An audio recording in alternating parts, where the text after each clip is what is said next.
নমস্কার। আজকে বুধের পরিবর্তন নিয়ে আলোচনা করব কুম্ভ রাশির ক্ষেত্রে। কুম্ভ রাশির ক্ষেত্রে বুধ হচ্ছে পঞ্চমপতি এবং অষ্টমপতি। অষ্টম ঘরটা হচ্ছে মূল ত্রিকোণ রাশি কন্যা রাশি এবং পঞ্চম ঘরটা হচ্ছে সাধারণ রাশি যেটা হচ্ছে মিথুন রাশি।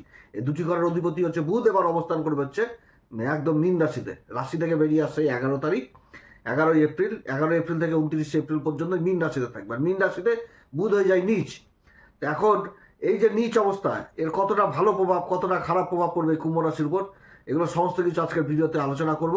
কারণ বুধ যখনই রাশি পরিবর্তন করবে, যখনই মীন রাশিতে অবস্থান করবে, তখন কিন্তু এই মীন রাশিতে একসাথে সূর্য, মঙ্গল এবং শনির জুতি রয়েছে। কুম্ভ রাশির ক্ষেত্রে শনি হচ্ছে রাশির অধিপতি এবং সাড়ে সাড়ি চলছে এবং শনি নিজের নক্ষত্র উত্তরা ভাদ্রপদে রয়েছে। অপরদিকে মঙ্গল হচ্ছে তৃতীয় ঘর, যেটা হচ্ছে মূল ত্রিকোণ রাশি মেষ রাশি। আর কর্মের ঘরটা হচ্ছে বৃশ্চিক রাশি। এই দুটি ঘরের অধিপতি মঙ্গল রাশি, এই দ্বিতীয় ঘরে শনির সাথে জুতি এবং সূর্য হচ্ছে সপ্তমপতি, দ্বিতীয় ঘরে অবস্থান। এবার বুধ প্রবেশ করে আছে, 4টি গ্রহের একসাথে অবস্থান হবে। এই যে নিজ প্রভাব হবে, এটা কোন দিক থেকে লাভ, কোন দিক থেকে ক্ষতি, কোন বিশেষ উপাচার হচ্ছে এই সময়কালে, সমস্ত কিছু আজকের ভিডিওতে তুলে ধরবো। তো যাই হোক, অনুষ্ঠানটি শুরু করার আগে সবার প্রথম বলবো, এটা গ্রহের গোচর এবং চন্দ্ররাশি অনুসারে বলা হচ্ছে, কারো কোনো রকম ব্যক্তিগত পুষ্টিধর আলোচনা নয়। এবং তার সাথে বলবো, যদি অনুষ্ঠানটি ভালো লাগে তাহলে লাইক, শেয়ার, কমেন্ট অবশ্যই করবেন, তার সাথে সাবস্ক্রাইব করবেন। তো যাই হোক, বুধ কিন্তু কুম্ভ রাশির ক্ষেত্রে ততস্থর ভূমিকা পালন করে, যেরকম থাকবে সেরকম। এবার বুধের কি পরিবর্তন, মানে বুধের যে অবস্থান, যে গ্রহের সাথে অবস্থান করবে বুধের উপর, তো সেই গ্রহের প্রভাব চলে আসে। মানে বুধ শুভ গ্রহ, কিন্তু বুধের এরকমই মানে ন্যাচার আর কি, যাকে বলা হয় কি যুবরাজ, শিশু, এক কথায় যার আঙুল ধরবে সেই আঙুলের ধরেই চলতে থাকবে, এরকম অবস্থানটা। তো যাক, বুধের এই যে পরিবর্তনটা হচ্ছে, এর নিজ ভঙ্গ হচ্ছে কিনা এটাই সবার প্রথম দেখতে হবে কুম্ভ রাশির ক্ষেত্রে। নিজ গ্রহ যখন, বুধ যখন কারোর জন্মকুষ্ঠিতে নিচ থাকে বা বুধ যদি নিচ হয়ে যায়, সেটা কিন্তু প্রকৃতির উপর বিশেষভাবে ইফেক্ট ওঠায়। যে প্রকৃতি, গাছপালা, পরিবেশ, তো এইগুলো কাজ কিন্তু, অর্থাৎ যাদের জন্মকুষ্ঠিতে বুধ নিচ অবস্থায় রয়েছে, তাদের এই দ্বিতীয় ঘর কুম্ভ রাশির ক্ষেত্রে যে বাণীর সম্পর্ক তো সমস্যা হবে, তোতলা টাইপ হবে, এমনকি বোবাও হয়ে যাওয়া, এগুলো কিন্তু থাকে। আর যদি নিজ ভঙ্গ হয় সেটা অন্য ব্যাপার, কিন্তু না হলে কিন্তু বাণী সংক্রান্ত সমস্যাতে ভুগে, স্মরণশক্তির দিক থেকে ভুগে। তারপর হচ্ছে তারপরে বাচাল কথাবার্তা, এদিক থেকে ভুগে, বড়দের সম্মান দেয় না।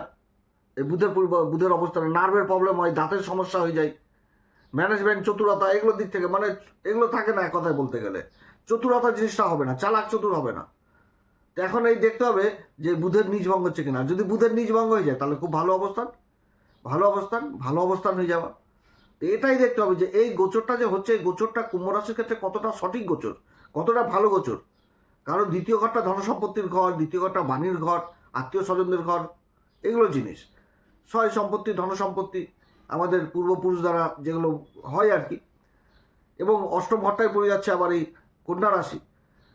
তো এই সময়কালে এই 4টি গ্রহ একসাথে অবস্থান করছে। এবার বুধের পরিবর্তন, বুধের এই অবস্থান এবং তার সাথে দেবগুরু বৃহস্পতির যে অবস্থান, দেবগুরু বৃহস্পতি তো অবস্থান করছে একদম ত্রিকোণে, মিথুন রাশিতেই অবস্থান করছে। অর্থাৎ মিথুন রাশিতে অবস্থান করা মানে বুধের সাথে একটা জবরদস্ত একটা স্থান পরিবর্তন যোগ হয়ে গেল, এবং তার সাথে হয়ে গেল নিজ ভঙ্গ রাজযোগ।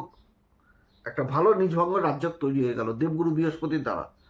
এবং দেবগুরু বৃহস্পতির যে প্রভাব শিক্ষার ঘরে, পঞ্চম ঘরে দেবগুরু বৃহস্পতি অতি বিশিষ্ট কারক হয়ে যায়। দেবগুরু বৃহস্পতির দৃষ্টিগুলো যেখানটাতে করবে বিশেষভাবে প্রভাবিত করবে। যেমন পঞ্চম দৃষ্টি ভাগ্যের ঘরে, শনি উচ্চ ঘর থেকে দেখছে, তুলা রাশিকে দেখছে, সেরকম সপ্তম দৃষ্টি দিয়ে লাভের ঘর, নিজের রাশিকে দেখছে, নিজের নক্ষত্রে বসে পুনর্বসুতে, সেটা হচ্ছে ধনু রাশিকে দেখছে। তো গ্রহ যখন নিজের নক্ষত্র অবস্থান করবে, নিজের রাশিকে দেখবে, তার একটা ভালো প্রভাব দিবে। আবার রাশির উপরে, কুম্ভ রাশির উপর দেবগুরু বৃহস্পতি দৃষ্টি থাকছে, যে রাশিতে রাহু অবস্থান করছে। এবং এই যে জুতিটা তৈরি হচ্ছে, 4টি চতুর্গ্রহী যোগ, এই 4টি গ্রহের সাথেই কিন্তু আবার গুরুর একটা কেন্দ্রের সম্পর্ক হচ্ছে। তবে এটাও ঠিক, এই 4টি গ্রহ একসাথে অবস্থান হচ্ছে এবং এই মুহূর্তে চন্দ্রমা কিন্তু বাইরে রয়েছে, রাহু আর কেতুর বাইরে। রাহু কেতুর অ্যাক্সেসে পড়ছে, এটাও ঠিক। এটা তো এখনো আলোচনা করেনি, এটাও আলোচনা করব যে একটা এরকম একটা পরিবর্তন হচ্ছে। রাহু আর কেতুর মাঝখানে তো সব গ্রহ চলে আসলো। তো যাই হোক, এই যে পরিবর্তনটা হচ্ছে, পরিবর্তনটা কিন্তু যথেষ্ট ফেভারে থাকবে। কোন দিক থেকে ফেভারে থাকবে? এই যে বুধের পরিবর্তন, বুধ যে অবস্থান করবে 11 তারিখ থেকে 29 তারিখ পর্যন্ত, 3টি নক্ষত্রে তো থাকবে।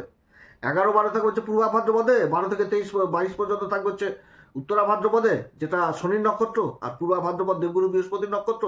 আর 23 তারিখ থেকে থাকবে রেবতী নক্ষত্রে। তো বুধ নিজের নক্ষত্র অবস্থান হচ্ছে, নিজ ভঙ্গ হচ্ছে এবং নিজের উচ্চ ঘরকে দেখছে। এরকম তো পরিস্থিতি হবে এক সময় এই গোচরে। তো গ্রহ যখন নিজের ঘরকে দেখবে, নিজের উচ্চ ঘরকে দেখবে নিজ ভঙ্গ অবস্থায়, তাহলে কি হবে? ভালো অবস্থান যথেষ্ট, যেই পজিশনেই থাকুক। এবার জ্ঞানের ঘরের অধিপতি দ্বিতীয় ঘরে অবস্থান করছে, রাশির ধনসম্পত্তির ঘরে, অর্থাৎ নিজের জ্ঞানের দ্বারা। পঞ্চম ঘরটা তো সরকারি বেসরকারি কর্মক্ষেত্র এবং পূর্বপুরুষদের মানে মানে পূর্বেকৃত কর্মের ফল। এখানে তো গুরু দ্বারা নিজভঙ্গ হচ্ছে এবং দৃষ্টি পড়ছে সেই অষ্টম ঘরে, অর্থাৎ নিজের জ্ঞানের দ্বারা আর্থিক দিকটাকে মজবুত করবে। সরকারি বেসরকারি কর্মচারীদের জন্য যথেষ্ট ভালো। সরকারি ক্ষেত্রে সরকারের দিক থেকে আদায় পাওনা গন্ডা এই সময় আবার পূর্ণ হবে, কিংবা প্রমোশন বৃদ্ধি হবে, বেতন বৃদ্ধি হবে, বিভিন্ন রকম দিক কিন্তু এই সময়কালে উঠে আসছে এই কুম্ভ রাশির ক্ষেত্রে। যারা বেসরকারি কর্মের চেষ্টা করছেন সেই কর্মের দিকটা উঠে আসছে, কারণ মঙ্গলও তো থাকছে। মঙ্গল আর শনি আর সূর্যের যে জুতিটা ছিল, তো বুধের এই পরিবর্তন হচ্ছে 11 তারিখে। আবার সূর্যও তো উচ্চাভিলাষী, উচ্চ ঘরে অবস্থান করবে, তৃতীয় ঘরে যে উচ্চ অবস্থায় চলে আসবে সূর্য, ভাগ্যের ঘরে দৃষ্টি থাকবে। সেরকম শুক্র উচ্চ ঘর থেকে আবার 18 তারিখ বেরিয়ে চলে আসবে চতুর্থ ঘরে, মানব নামক পঞ্চমহাপুরুষ রাজ্য তৈরি করবে। পরপর যোগগুলো যথেষ্ট মানে ক্রিটিক্যাল, খুব ভালো যোগ হচ্ছে কুম্ভ রাশির ক্ষেত্রে। কিন্তু সবাই যে লাভবান হবে সেটাও না। আমি কিন্তু সবার এই 2026 শুরুতেই কিন্তু বলেছি কুম্ভ রাশিকে যে সূর্যের বছর, অর্থাৎ সূর্য যন্ত্র এবং তার সাথে সরস্বতী যন্ত্র বাড়িতে স্থাপন করবেন। কারণ প্রয়োজন রয়েছে যাদের জন্মকুষ্ঠিতে সূর্য গ্রহণ যোগে রয়েছে, রাহু ডিস্টার্ব করছে, কেতু ডিস্টার্ব করছে। কেতুর তো নিয়ে ভিডিও দিয়েছি, সেই উপাচারগুলো যথেষ্ট ভালো হবে। তো রাহুকে নিয়েও যে উপাচার বললাম যে সরস্বতী যন্ত্র, মা সরস্বতীর কাছে রাহু মাথা নত করে, সেই সরস্বতী যন্ত্র এবং সূর্য যন্ত্র আমি বারবার বলছি এগুলো কবজের মতন কাজ করবে যাদের জন্মকুষ্ঠিতে গ্রহণযোগ রয়েছে, বাজে অবস্থায় রয়েছে, হওয়া কাজকে বিগড়ে দিচ্ছে, অশান্তি গন্ডগোল পরিবেশে সবকিছু তৈরি করছে, মান সম্মান হানাহানি করছে। তো সেই ক্ষেত্রে কিন্তু আমি বলছি অবশ্যই যাদের প্রয়োজন রয়েছে অবশ্যই নেবেন। আজকের স্ক্রিনেও দেওয়া থাকবে, আজকের প্রোডাক্ট বলে স্ক্রিন দেওয়া থাকছে ইউটিউবে, সেখান থেকে আপনারা সংগ্রহ করবেন। এমন কোনো কিছু বেশি দাম না, কিন্তু এই উপাচার করা মানে সূর্য যথেষ্ট বলি হবে, রাহু যথেষ্ট ভালো প্রভাব দিবে। রাহু তো রাশির উপর অবস্থান করছে কিনা, রাহুরও তো নক্ষত্র পরিবর্তন হবে, মঙ্গলের নক্ষত্রে চলে আসবে এরপরে নিজের নক্ষত্র থেকে বেরিয়ে। সেই সময়গুলো আগে থেকে তো প্রস্তুতি নিতে হবে। যার জন্য এই যে অবস্থানটা হচ্ছে, অবস্থানটা যথেষ্ট ভালো, বুধের নিজভঙ্গ হয়ে যাচ্ছে। এবার বুধ যে নক্ষত্রে অবস্থান করছে এবং শনি আর এই যে সূর্য তো বেরিয়ে আসছে, আর শনি আর মঙ্গলের যে জুতি, এই জুতিতে তো শনি দুর্বল হবে, মঙ্গল জেগে যাবে। ধৈর্য অধৈর্যের মধ্যে অধৈর্য বেশি কাজ করে। এবার বুধের এই পরিবর্তন হওয়া মানে বুধ সেই সমস্যার সমাধান করবে তার নিজের ম্যানেজমেন্টের দ্বারা, তার বাণীর দক্ষতার দ্বারা। যে সমস্যাগুলো তৈরি হচ্ছিল সেই সমস্যাগুলো সমাধান হবে। তবে কুম্ভ রাশিকে সব থেকে একটি জিনিস মনে রাখতে হবে যে নিজের মুখের বাণীর দিকে যথেষ্ট খেয়াল রাখতে হবে। এমন মুখের ভাষা করবো না যে হওয়া কাজ যেন বিগড়ে না যায়। এটা কিন্তু বললাম কুম্ভ রাশির ক্ষেত্রে, কুম্ভ রাশির মানে রাশির উপর রাহু অবস্থান করছে, নিজের নক্ষত্রে একটু কিছু বললে হার্ড হয়ে যাওয়া, কেউ কিছু বললো দুঃখ প্রকাশ করে দিল, সেটা নিয়েই চলবে। এগুলো করলে চলবে না, মাথা গরম করা যাবে না।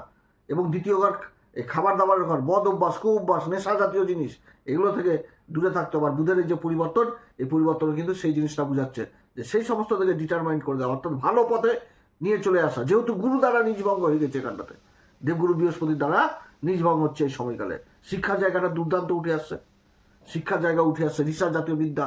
তবে এই সময়কালে মানে মঙ্গলের যে পরিবর্তনটা আছে, মঙ্গলের পরিবর্তন শিক্ষার দিক থেকে ভালো। পঞ্চম ঘরের সাথে যখনই মঙ্গলের কানেকশন হয়, এটা জ্যোতিষীয় সূত্র বলছি, পঞ্চম ঘরের সাথে যখনই মঙ্গলের কানেকশন হয় তখন জাতক জাতিকারা অল্প পরেও বিদ্যামান হয়ে যায়।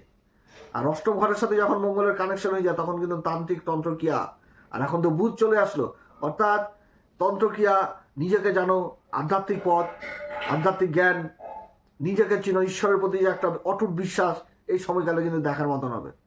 এই বুধের পরিবর্তনে ঈশ্বরের প্রতি ভক্তি বেরিয়ে যাবে যে না ভগবান তুমি আছো, তুমি না থাকলে অচল গোটা পৃথিবীতে। হেভি অবস্থান, খুবই সুন্দর অবস্থান।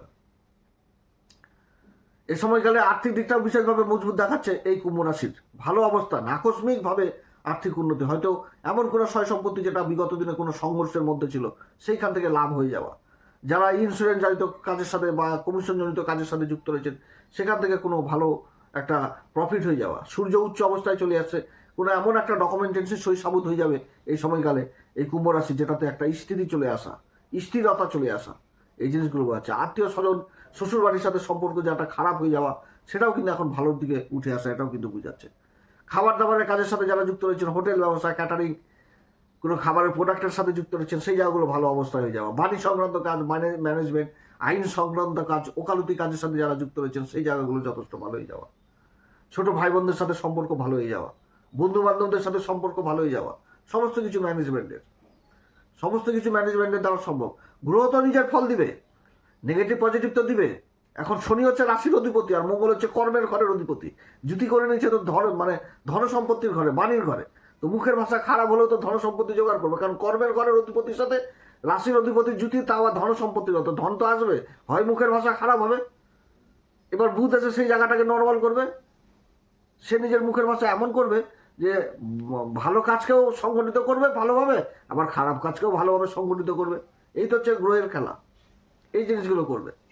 তো মান সম্মান পদ প্রতিষ্ঠা সমস্ত কিছু এই সময়কালে বুধের এই কাজগুলো হবে। কাঁচা মালের ব্যবসার সাথে যারা যুক্ত, যারা নার্সারি কাজের সাথে যুক্ত, জায়গা জমি সংক্রান্ত কাজের সাথে যুক্ত রয়েছেন, সেই কাজগুলো কুম্ভ রাশির ভালো মতন করে এই সময়কালে হবে। অর্থাৎ আর্থিক দিকটা যথেষ্ট ভালো দেখাচ্ছে, শিক্ষা জায়গাটা যথেষ্ট ভালো দেখাচ্ছে।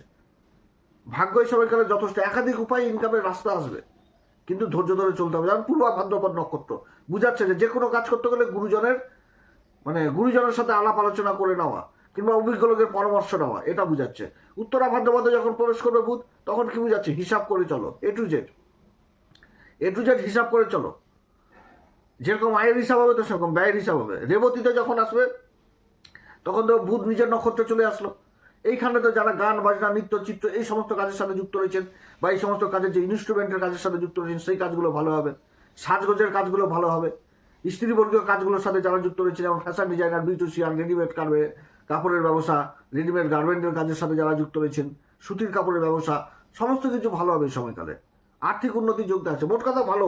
এবারের পরিবর্তনটাও যথেষ্ট ভালো দেখাচ্ছে এই কুম্ভ রাশির ক্ষেত্রে। তো যাই হোক, আপনারা সবাই ভালো থাকেন। এই সময়কালে অবশ্যই হনুমান চল্লিশা, বজ্রগমান শ্রীরাম সীতার প্রণাম মন্ত্র সহকারে পাঠ করবেন। যারা ব্যবসা বাণিজ্য করছেন তাদের জন্য শ্রেষ্ঠ সময় এই সময়, এই বুধের পরিবর্তন। এই সময়কালে গণেশজির আরাধনা বেশি করে করবেন। ওম জ্ঞান গণপতি নম এই মন্ত্র উচ্চারণ করবেন, দুর্বার্পণ করবেন গণেশজিকে, খুবই ভালো সময়। তবে যে কোনো কাজ করতে গেলে পিতামাতার আশীর্বাদ নিয়ে অবশ্যই করতে হবে, এবং গুরুজনকে যথেষ্ট শ্রদ্ধা ভক্তি করতে হবে। অসম্মান করা যাবে না, এবং মিথ্যা কথা কিন্তু বলা যাবে না। গুরু দ্বারা নিজভঙ্গ হচ্ছে। কাজ করবো না তাও ভালো, যেমন কোনো মিথ্যা কথা প্রকাশ করবো না, মিথ্যা কথা বলবো না, মিথ্যার আশ্রয় নিব না, তাহলে কিন্তু জীবনে এগিয়ে যাওয়া যাবে। নিজভঙ্গ হচ্ছে গুরু দ্বারা। যাই হোক, আপনারা সবাই ভালো থাকেন। এরপর আবার আসবে একটি নতুন পর্ব নিয়ে।